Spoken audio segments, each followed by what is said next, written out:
Hi guys, welcome to my channel. On today's episode of From One Beginner to Another, I want to talk to you guys about how I use YouTube for research, specifically when it comes to my beauty needs.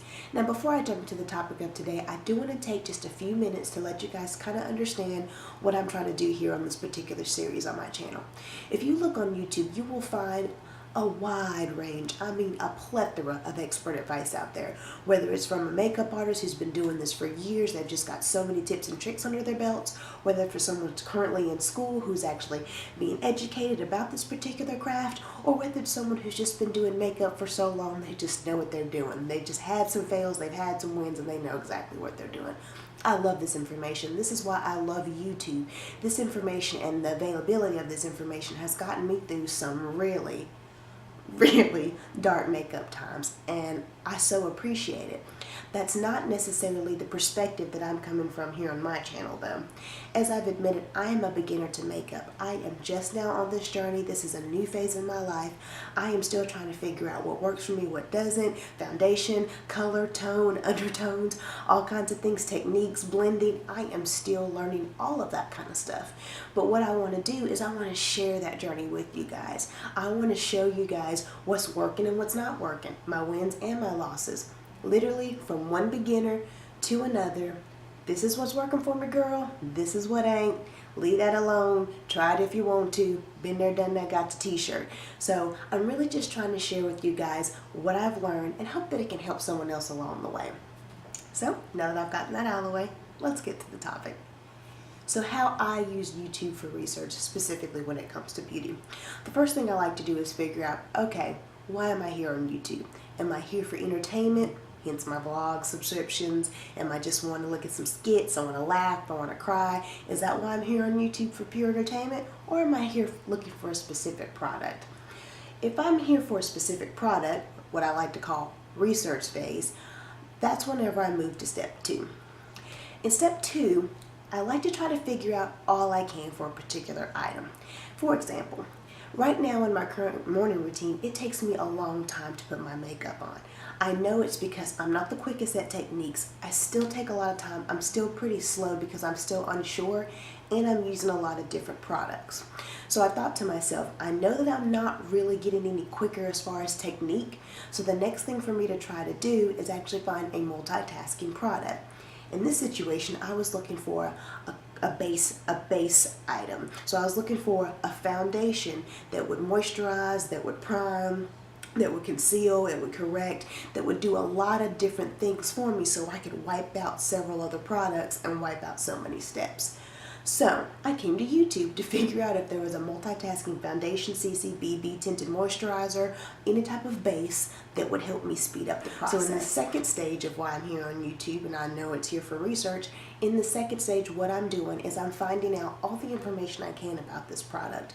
And here I am literally coming to YouTube, typing in the product, and I am just looking at all the different videos that coming up. I'm picking, I'm choosing, I'm looking at big YouTubers, small YouTubers, 10 views, 500,000 views. I'm looking at all types of different YouTubers for this particular information because I'm not wanting to narrow it down here at this particular stage. At step number 2, I want to keep it very broad, and I honestly want to be a little overwhelmed with all the information that I can find out because I'm really just trying to figure out, okay, I found the product. Let me really figure out a little bit more about the product in itself. I'm looking for reviews on the product. I'm looking for ingredients on the product. I'm looking for where I can get the product. I'm looking for things like, did it break anybody out? Did it do any kind of things like that? Just general information, and I'm looking from this from anywhere.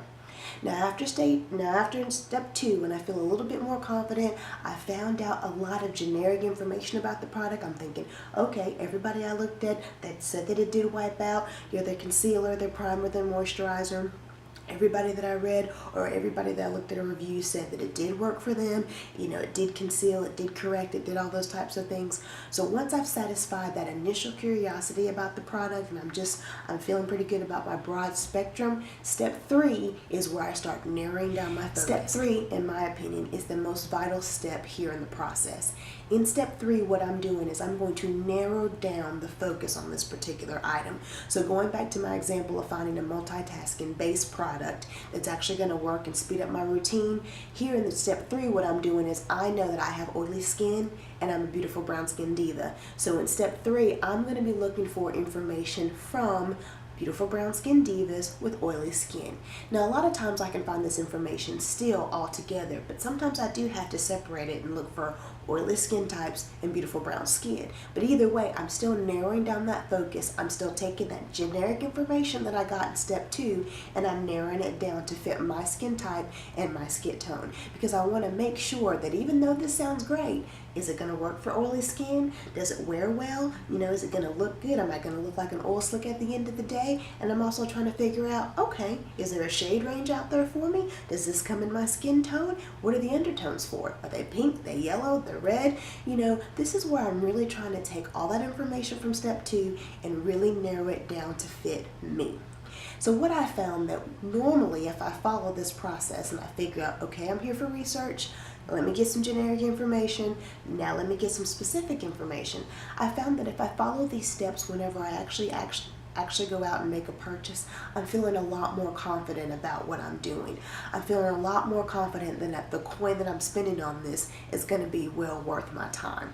Now I can't guarantee you that if you use these steps you're going to automatically bring home every single time a product that works, because just like the disclaimers we hear here on YouTube all the time, what works for one skin, what works for one person might not necessarily work for another. So there could be a product out there that you saw reviews on and it was from an oily skin diva with beautiful brown skin and it still didn't work for you, and that's okay. But what I found is that as long as I follow this process, I definitely have more wins than losses. And again, that's the whole point of it, right? Finding what works better for me. So again, this is the process that I use when I'm actually using YouTube for research, specifically when it comes to beauty products, and I really hope this helps somebody else out there. I know a lot of this may seem common sense, but what I found was that even though it might sound like common sense, you get so caught up in the new product and the next big thing and things like that, that you sometimes fail to actually think to yourself, wait a minute, is this going to work for me, or does this work for everybody? Because we all know a lot of beauty products don't work for everybody out there, right? So again, I really hope this information just helps somebody else out there, and if it did, please give this video a thumbs up, and while you're here on my channel, take a look around and see what else I have to offer, and if you like what you see, hit that subscribe button, and I hope to see you in my next video. Bye!